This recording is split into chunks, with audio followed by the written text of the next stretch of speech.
First Alert Weather with meteorologist Noel Navarro.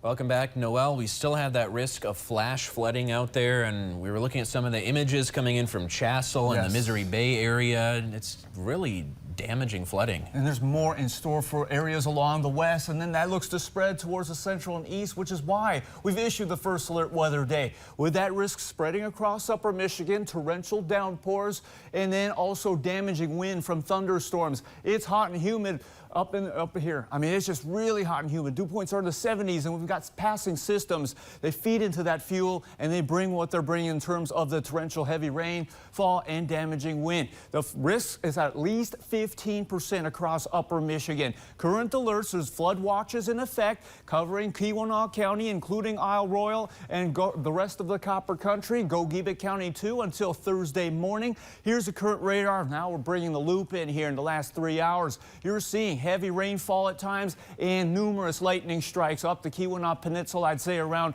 east of Lake Linden, around Gay, and moving off to Lake Superior. And then as we look towards the eastern counties, now we're starting to see that spread of rain and thunder across eastern upper Michigan. And the interactive radar, these cells in particular, they're moving generally eastward at speeds of 30, 35 miles per hour. Over northern Schoolcraft County, this particular cell could reach germ fast around just before 6 p.m. Eastern time. McMillan, Newberry area before 6:30 p.m. So be prepared there over the east end. Here's a look at Marquette right now. The rain coming down, 79 degrees, the dew point at 74. So there it is, the muggy, warm air across upper Michigan, the fuel for the storms. Here's rainstorm coverage because it's already spreading across the west. We're looking to central upper Michigan around Marquette before the midnight hour for it to become widespread. Into Munising, Autrain, well before the midnight hour too. It could continue past the midnight hour over the eastern UP into Newberry before we start to see the storm threat dwindle overall towards Thursday morning. Storm Prediction Center, here's a storm outlook. Just focus on the yellow, including a slight risk, which means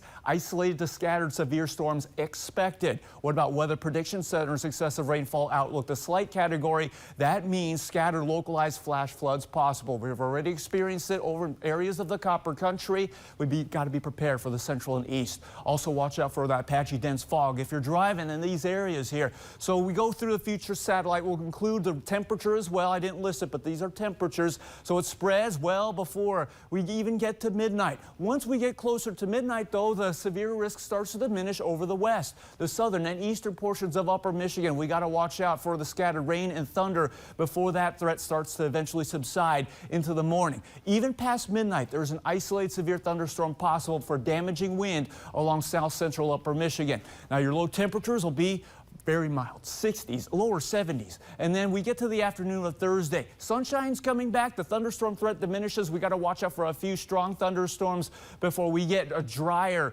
batch of air into Friday, because high pressure will be in place and a system will leave eastward into upper Michigan to close out the work week. Here is your 7-day forecast. So First Alert Weather Day diminishing tomorrow, still humid, but then we dry up briefly for Friday. We get humid again, or humid conditions arise in the heat. We're going to look at more scattered thunderstorm chances to pick up late Sunday into Monday, Ben. All right. I know you'll be here all night tracking it for us. Yes. Thank you very much, Noel. And TV6 Sports Director Kevin McNulty is in Green Bay, where he's keeping up with Packers training camp. We'll hear from him next.